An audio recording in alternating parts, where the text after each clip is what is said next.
In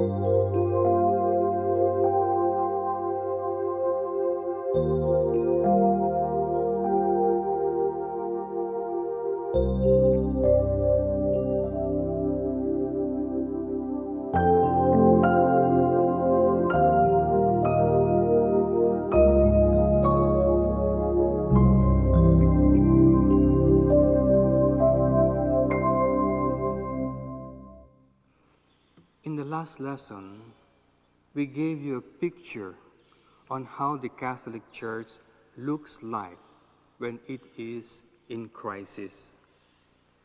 You have always a big portion of the Catholics or the men in the church as corrupt or ill, while on the side there is always God's direct intervention found in a golden thread.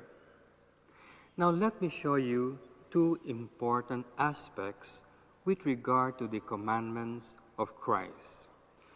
The first is this: if a person obeys all the commandments of Christ, or a community, or the Catholic Church for that matter, obeys all the commandments of Christ, there must be a great effort to sustain them and keep them there until they have obeyed the commandments perfectly. Because when obedience to the commands of Christ is quite shallow, they can very easily disobey the commands of Christ. And therefore, while the Catholic Church or a community are learning and beginning to obey the commands of Christ and their obedience is still imperfect, somebody must exert effort to hold them back. Otherwise, they would simply collapse. There must be a pressure to hold them up. Otherwise, they would collapse. The second important point is, the commands of Christ are all integrated. They are all overlapping to the point that if you obey one command of Christ, just one, but you obey it perfectly, and perfectly means that you obey it in exactly the way Christ wants it done, then it is equivalent to have obeyed all the commands of Christ. Those two important points you have to keep in mind. Now look, for instance, at the Franciscan order. I'll give an example of the first one, that if you don't sustain them, they will collapse. Saint Francis of Assisi knew all the commands of Christ, and he was trying to emphasize the spirit of poverty, which is the first step in the commandments of Christ. So when he was personally guiding his group of 10 or 11 and 12, they were doing all right. In fact, his original groups are all canonized saints. But the moment they grew so big, they were growing by the thousands. When they grew so big, he could not direct them. He could not exert effort to maintain their obedience to the commands of Christ, to the point that even before he died, the order had collapsed spiritually. They were hardly obeying the commands of Christ. And it was here that God intervened, that he raised what you call the observance. So the same thing with Teresa of Avila. During her time, the whole Catholic world, all of them were ignorant of the commandments of Christ. In fact, that was the time that Martin Luther started his revolt. But how come she was here and she knew the commandments of Christ, emphasizing one, obeying one that made her obey all the commandments of Christ? And this is to retreat from the world, to leave the world.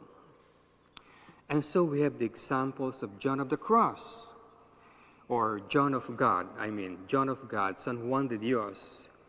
We have a hospital in his name near the bay. John of God was the Mother Teresa of his time. He was surrounded by people who did not know the commandments of Christ, but he knew the commandments of Christ and simply put emphasis on helping the sick or visiting the sick. And that made him a great saint. I've shown you examples of people who learned the commandments of Christ from scriptures, like Teresa of Avila, from scriptures and tradition. John of God learned it from experience, directly from experience. During that time, there was St. Ignatius of Loyola, who learned it also directly from God in a cave from Manresa. It seems that Ignatius of Loyola knew from the early Christian time that the fastest and the best way to learn the commandments of Christ is to live in the desert or in a cave or in a forest, which of course is really the best and the fastest way to learn. During that time too, we have Saint Philip Neri. During the time, the state of the priest was so bad that the first work of Saint Philip Neri was to try to improve the spiritual life of the priests, and he had such a hard time. So what he did was he organized a congregation of priests called the Oratory, where they were so well trained spiritually and intellectually. And of course, we have the greatest intellectuals of this century coming from his order. There is Charles Borromeo, who saw really that people did not know the commands of Christ, and therefore he established schools for children to teach them the commands of Christ. Such a holy bishop. He was a cardinal at 21. That might sound astounding to you, but in his case, his uncle was the Pope. And during that time, popes ordained all their nephews into cardinals and bishops. It was one of the evils of the church. The 20 martyrs of Nagasaki, they were not surrounded by Catholics. They were surrounded by Buddhists. How come they can offer their life in martyrdom? In the Catholic Church, martyrdom is considered as obedience to all the commands of Christ. So as long as you can prove you are a martyr, you could be canonized right away, because it is the exemplar proof of obedience to all the commands of Christ. Saint Stanislaw Kostka. He belonged to a powerful political family. They were dukes and duchesses and so on. How come in an early age he knew the commandments of Christ? Direct intervention.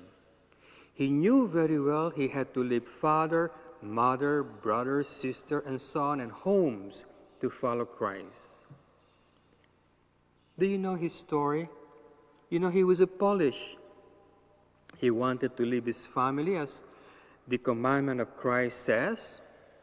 He tried to join the Jesuit houses in Poland. But his family, they were warlords, with private armies, made it as an announcement that any religious house that accepts Kostka, they would burn down. And so nobody would like to receive him. Not one of the Jesuit houses in Poland received him. Luckily, the Jesuits had a saint, living saint that time, Saint Peter Canisius. And it was Saint Peter Canisius who accepted Stanislaw Kostka. Now, Stanislaw did not live long in the Jesuits. He wasn't hardly talking to Peter Canisius, who was a saint.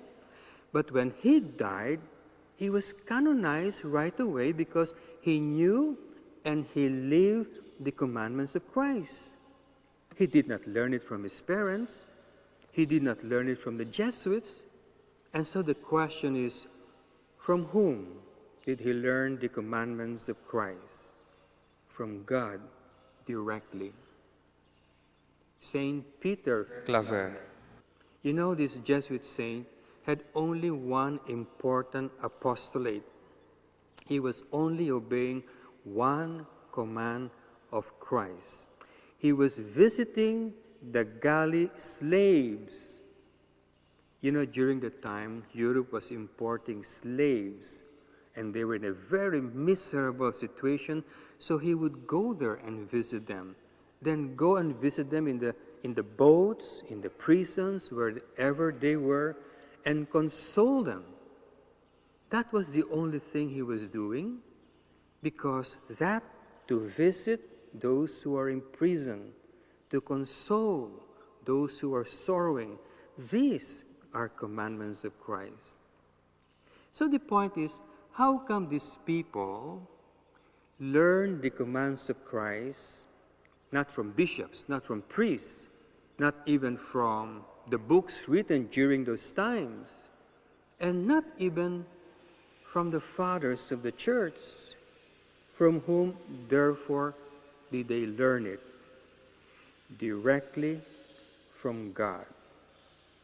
Saint Benedict, the Moor. Imagine, he was a Moor. He was a member of the Islamic religion. And yet, simply by thinking, he discovered the true religion. He discovered the commandments of Christ. He went to a cave and lived as a hermit so he could understand more the commandments of Christ, and is now a canonized saint. Who taught him? How come the Catholic priests and bishops during those times, Catholic politicians and businessmen, not one were ordained, and a person from the Islamic religion discovered the commandments of Christ? Direct intervention. Thomas More, amidst Henry VIII's adulterous relationship with a woman with 11 fingers, Anne Boleyn had a little extra finger in the last one, knew exactly the commands of Christ to the point that he condemned the adulterous relationship of Henry VIII. How come he saw it was wrong, while the bishops and the priests in England, not all, did not see the commands of Christ, the violation to the commands of Christ? Here, therefore, we have shown you the golden thread that God intervened and sustained all these years. We shall continue in the next lesson to show you that all these evils are present today, and hopefully to show you where the golden thread is, that you may take the side of the golden thread. May the divine assistance always be with you.